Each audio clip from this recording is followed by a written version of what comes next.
Live from New York City, it's the Gary Null Show. And now, your host, Gary Null. Hi, everyone. I'm Gary Null. Once again, we're here to share the latest on health and healing, how to live a longer, happier, and healthier life. Everything I'm sharing with you comes from peer-reviewed journals and from the National Library of Medicine, which is the official repository for all the so-called best science. Whenever I'm using an example from my past, my own clinical experience of working with tens of thousands of individuals, conducting over 56 clinical studies, and all the other things I've done, I'll incorporate that as well.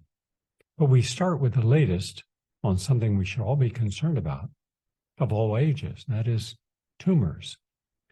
Now, our body is constantly producing cancer cells. However, when we're young and healthy, the body has a way of stimulating the natural protective mechanisms inside the body to attack and engulf and enzymatically dissolve these cancer cells so they never get large enough to form a tumor. In fact, you might have cancer producing in your body for 20 to 30 years before it's large enough to actually be measurable. So always assume, without any doubt, that you are susceptible. We're all susceptible to cancers, not just internally, but also on our skin. I'm one of the best examples of that. If you look back at, go to GaryNull.com and look at photos, I've tried, and I thought about this a long time ago when I was 18 years old.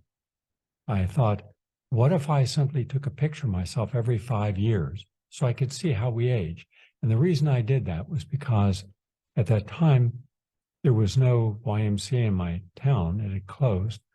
And so a bunch of us got together. And we got a garage, just a regular garage, and we filled it with weights. We weren't bodybuilding. We were weightlifting, powerlifting. And that's where we'd go after school, and at least about 7 of us. But then I asked a simple question one day. I said, how will all this exercising affect us as we age? Nobody had an answer.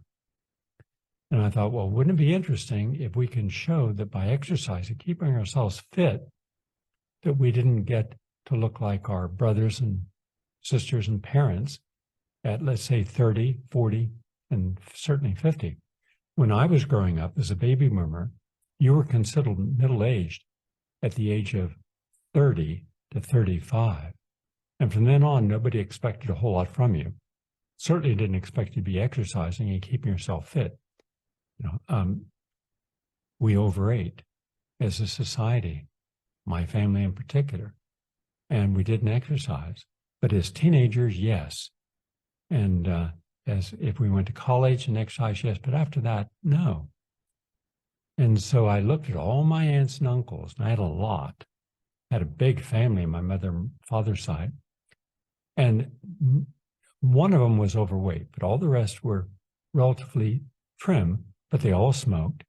They all drank. None of them had a good diet. They were all nice people. I loved them. But I always thought, surely they could do more. And I didn't know anything about nutrition. I was functionally illiterate in health at that time, but I was athletic and I was a vegetarian. And so I noticed how they all made fun and mocked what I was doing. And then I went to powerlifting. I was up to 236 pounds, all muscle. I mean, real strong. And then that's when I started taking photographs. And I've done that my whole life. In fact, just a month ago, I took a photograph, one before the rain started. And then about 5 minutes later, torrential cold rain came down, which was good. I just put my mind in, good, the rain will cool me off. Because when you get overheated, it slows you down. And then you see me with the gold medal afterwards. And I post those simply as a reminder that no matter what your age, you can still be fit and healthy and have vigor and vitality. You can be flexible. You can have endurance and stamina and strength and balance that you wouldn't have if you didn't exercise. It's that simple. So I do that to inspire wherever possible other people that if I can do it, you can do it. I'm not special. So why don't you make yourself more motivated to keep in shape? Now, I say that because one of the things that you do to keep in shape is you eat the foods that are supplying the body's immune system with what it needs in order to keep tumors at bay. We have what is called natural killer cells. These do not increase in volume as much as they increase in their power to dissolve more of these cancer cells. So the more broccoli, Brussels sprouts, asparagus, dandelion greens, mustard greens, kale, the more of these and radishes that you eat, the more of the chemicals, natural chemicals, that are in the cruciferous vegetables. And you don't eat these raw, by the way. You steam them, because when you steam broccoli, asparagus, cauliflower, you soften the ligocellulose, the hard outer layer, and that allows the nutrients inside to be absorbed. Otherwise, they pretty much goes through your system, only partially digested. This way you get all the benefits. Or you can cook them. For example, when I'm making quinoa, red quinoa, or brown rice or red rice, I'll make I'll stir in at the end some coconut oil, and that keeps the grains from sticking together, makes it nice and fluffy. It also protects the grains. But then at the end, when the heat is turned off, and before I put the lid on to let it to steep up and get rid of the water, I always dice up all of my vegetables, cruciferous vegetables, and I blend it in. And then I put the lid on, and an hour later I come back, and all that is nicely broken down, so it's easy to digest. And then I put it in a freezer bag, put it in the freezer, and then each day I have about 5 different grains. I have 5 different beans. They're all frozen, made them all at the same time. Now I can quickly prepare a dish. And you could do the same. It saves a lot of time and effort. All your seasonings are laid out. And since I use a lot of onions, a lot of garlic, I, dice up all my garlic, dice up all my onions, saute them together, then set them aside. I'll take, the carrots and peas and corn, saute them, put them together, and then I mix in the different dishes. That way I'm making sure I'm getting all my fruits and vegetables every day. So just a suggestion to make it easier for you not to be hassled by thinking, oh, I got to cook. Why not order a pizza? No. Cook in the one afternoon. Do your steel-cut oatmeal, your quinoa, your brown rice. Everything you're going to do it all at once. Mill it, and then just freeze it. Same way with juicing.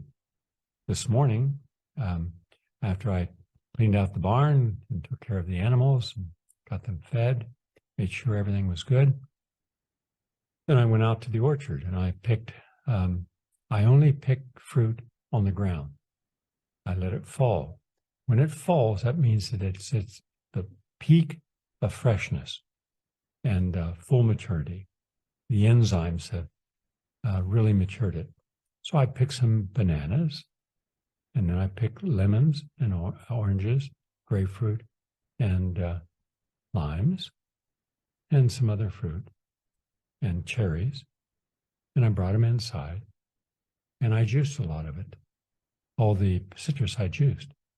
So I made myself over a gallon of juice, and then I put it into different containers. Like I want at least a half a gallon of juice a day.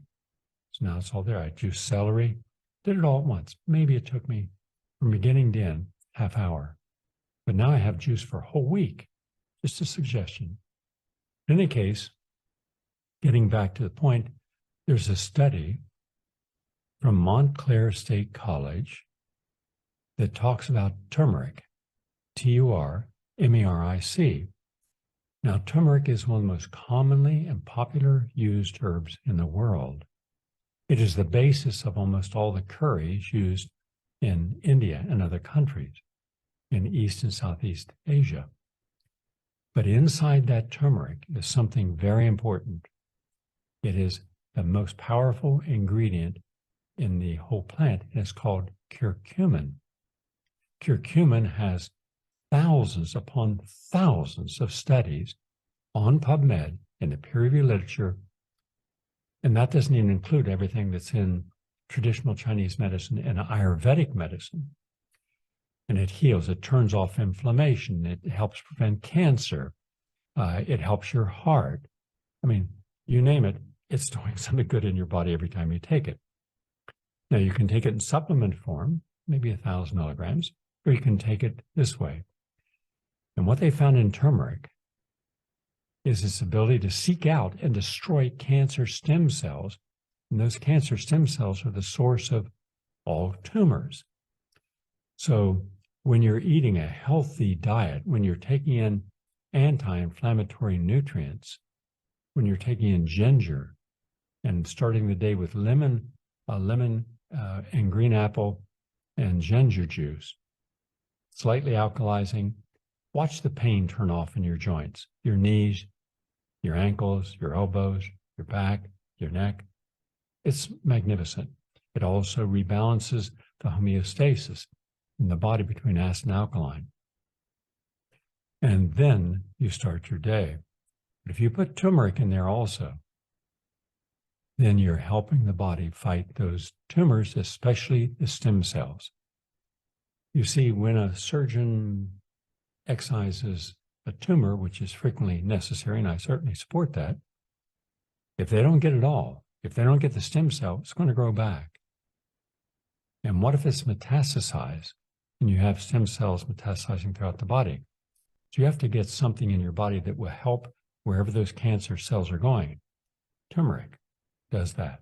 Curcumin super does that. Remember, turmeric is great, but even more powerful than turmeric is the curcumin component of it. So take turmeric, but also take curcumin. And by the way, if you've eaten turmeric without being aware of it, it's immensely popular. It's that unique flavor to the curries, but also it has enormous health benefits. And it's a natural remedy for cancer. Although the anti-cancer potential of turmeric is not new, a recent study published in Cancer Letters further proved the importance of this golden spice in understanding and relieving cancer. A team of American researchers evaluated the ability of curcumin with its polyphenol in turmeric to target cancer stem cells that are assumed to be the primary cause of cancer tumor formation and malignancy. Now, unlike conventional cancer models used in previous studies, the cancer stem cell model suggests that only a small population of cancer cells drives the initiation, maintenance, and growth of tumors. These stem cells regularly undergo renewal and differentiation into other cancer cells, which no longer have the ability to regenerate themselves. Therefore, in this model, cancer stem cells that are not killed by treatments lead to the formation of more invasive and treatment-resistant tumors. In this study, the researchers found that curcumin, C-U-R-C-U-M-I-N, that's the active ingredient in turmeric, is more effective in eradicating cancer since, unlike conventional treatments, this polyphenol, natural non-toxic, also targets cancer stem cells. It can do so through various mechanisms of actions, which include regulation of cancer stem cells renewal pathway. There are different pathways involved in the self-renewal of cancer stem cells. These include, well, I won't go into it's the sonic, hedgehog, 89, the SHH, and Notch pathways. There's a lot of these. Anyhow, the researchers found that curcumin can directly or indirectly interfere in these pathways in 12 different cancer cell lines, and that therefore stops them from replicating. Now, to finish off what I was saying, so here we are, and we didn't know anything about skin cancer. So we'd work out in the gym, but then we'd also go out and, it's hot weather, and we go out to the track at the high school and work out just in gym shorts and, sneakers, but no shirt. And then when I finally left the city and I came to New York, I'd do some long runs, again, without a shirt. And then nothing, never got a sunburn. I never got a tan. I was always taking vitamin C, which helps neutralize that. In any case, when I got down to Texas and the Healing Springs Ranch in upstate New York in the summertime, before the people would come on the weekends, I was up there on Friday afternoon working all day on the lawnmower, pulling poison ivy and oak and sumacs. Nobody got infected. So I was always out and exposed. But again, nothing was happening. And then went from there for 14 years, then down to Texas, the Healing Springs Ranch. And in August, when I would go down there, it'd be 110 degrees. I'd be out in the sun all day long. Again, nothing. Until one day, decades later, I find that, gee whiz, I've got some brown spots around. So I went to a skin doctor, dermatologist, and he said, these are important to get rid of because they could lead to cancer. Okay. So he just, froze them off. And that was that. But it was a lesson. So now twice a year, I go in and I get my skin checked completely. No cancer, no problem. But I wish I'd learned that lesson a long time ago, and I didn't.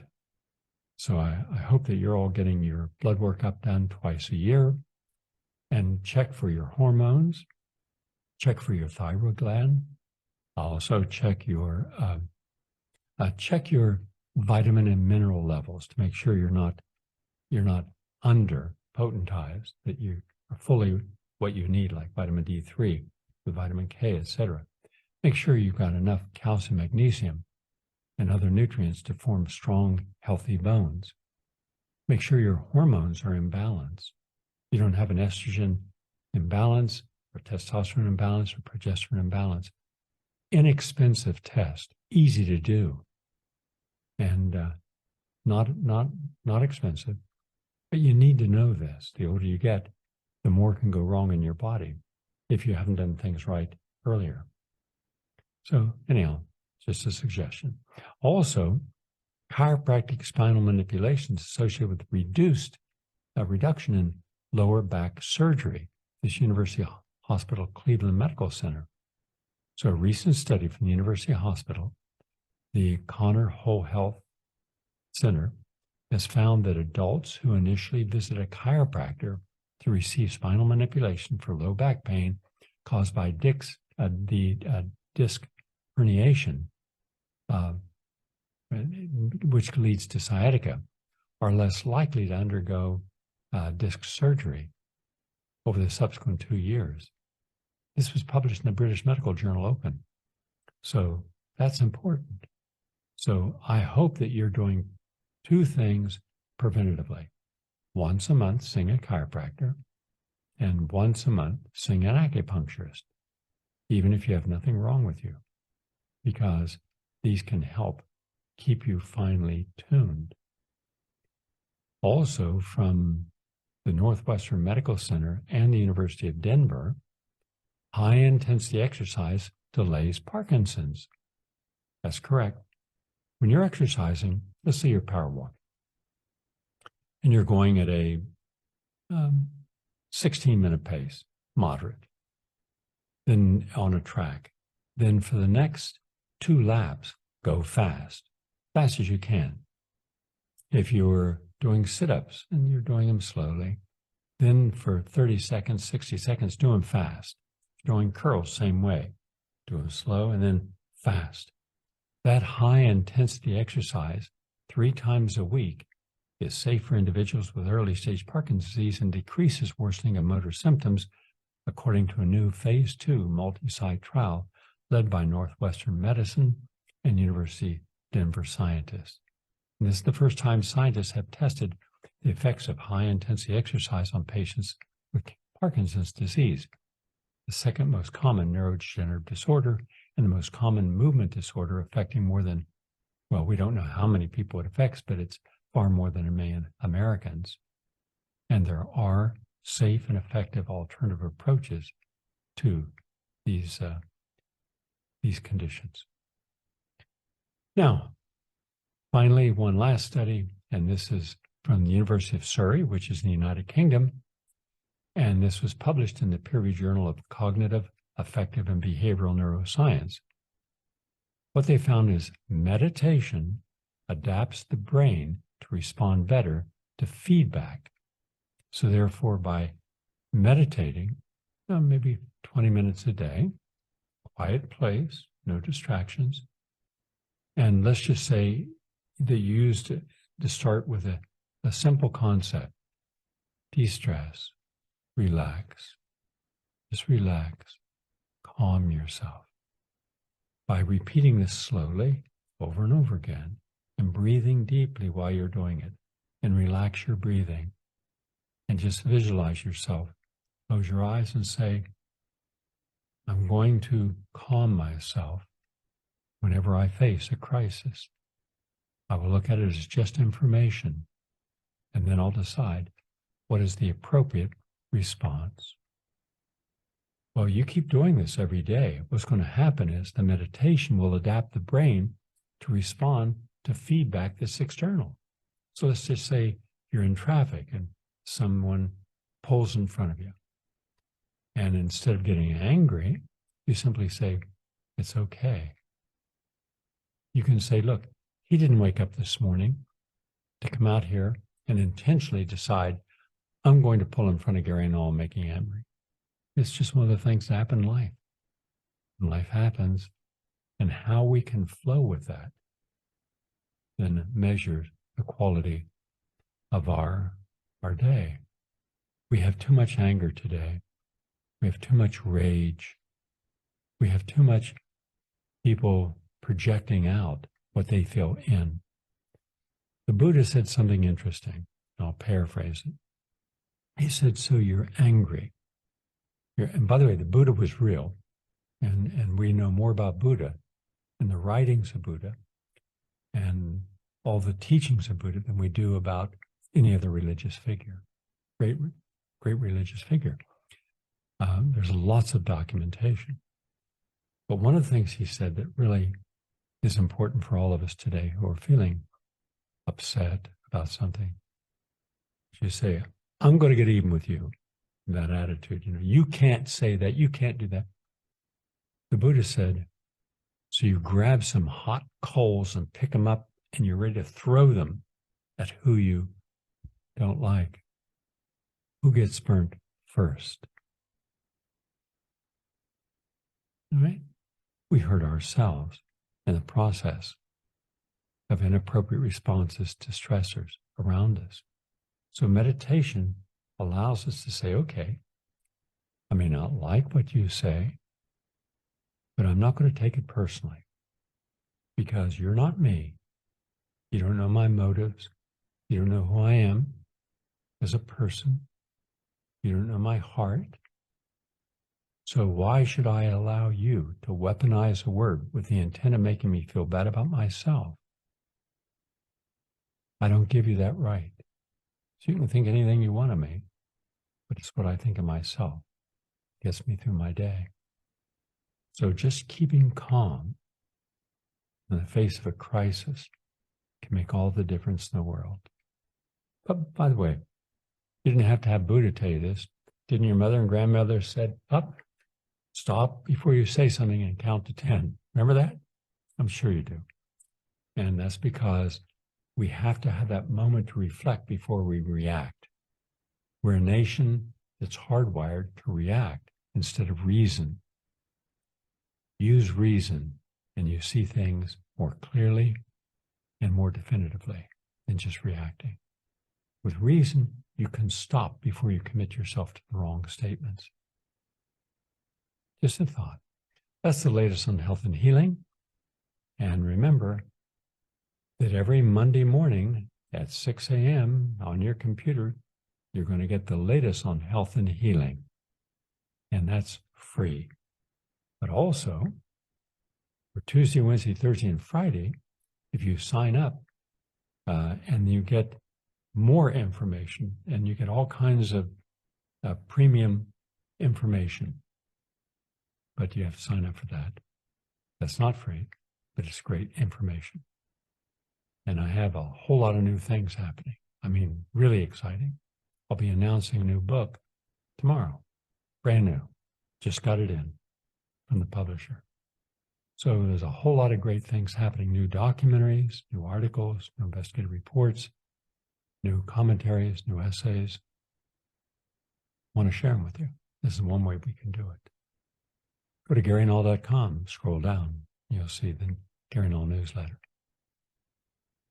If you believe that something is important that you heard on this program, share it with others.